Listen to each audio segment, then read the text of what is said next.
I'm Mrs. Benitez and I work over at Arthur Ann.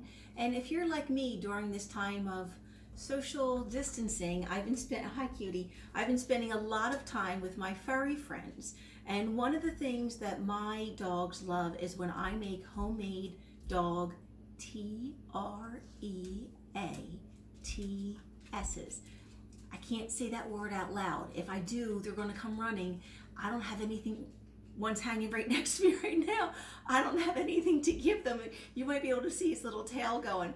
I don't have anything to give them yet, so I'm going to make them. These are easy to use. You do need to have an adult with you if you are going to do this, because it does require cooking.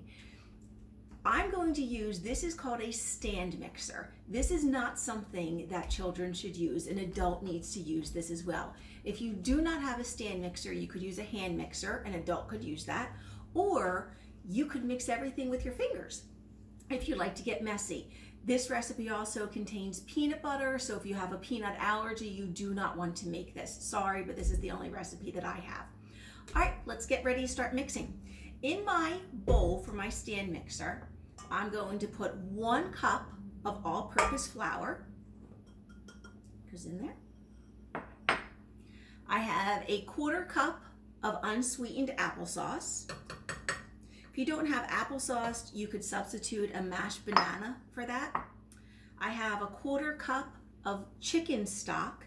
If you don't have chicken stock, you could use vegetable stock or even water.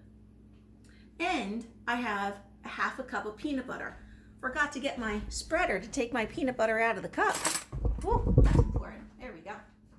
I'm going to add my creamy peanut butter. I've never used chunky peanut butter. I don't know if it would work with that or not. Make sure I get as much of that peanut butter out as I can. Okay.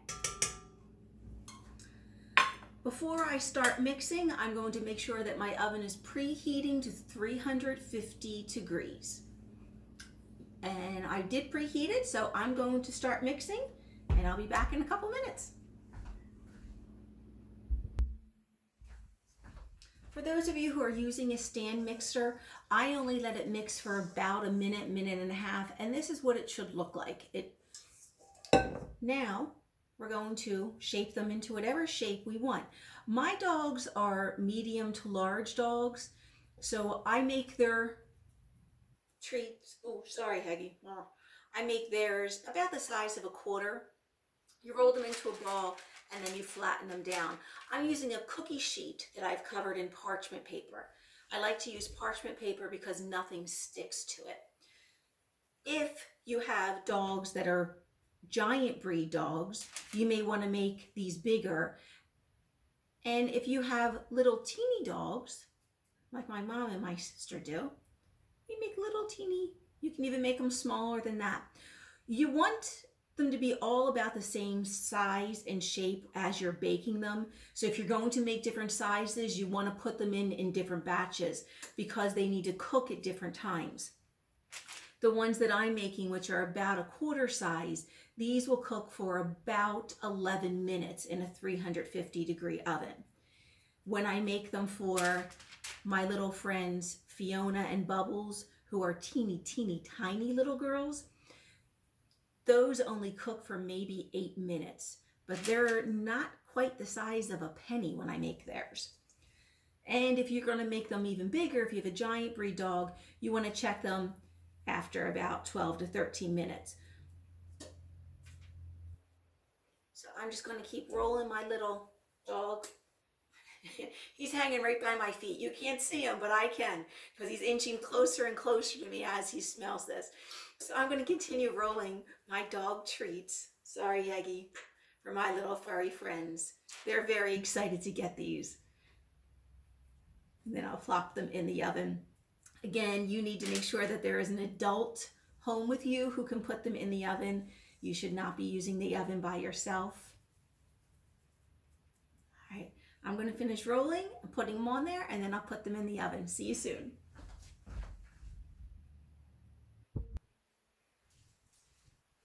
I took mine out of the oven after about 10 minutes and let them cool. You can see on the bottom they're a little bit brown. That's how you want them. You don't, if they get too brown, just take them out earlier. And then I started prepping my little bitty baby, teeny tiny ones for our little friends, Bubbles and Fiona. And I'm going to carry them over and put them on the baking tray after I give my little furry babies a treat. Hagen, Kitty, you want a treat? You want a treat? Ah, here she comes running. Sit pretty, gentle, good boy. Sorry you can't see them. Let's see. Kitty, come here, baby girl. There you go. Good girl. Make up some treats for your fairy friends today. Bye.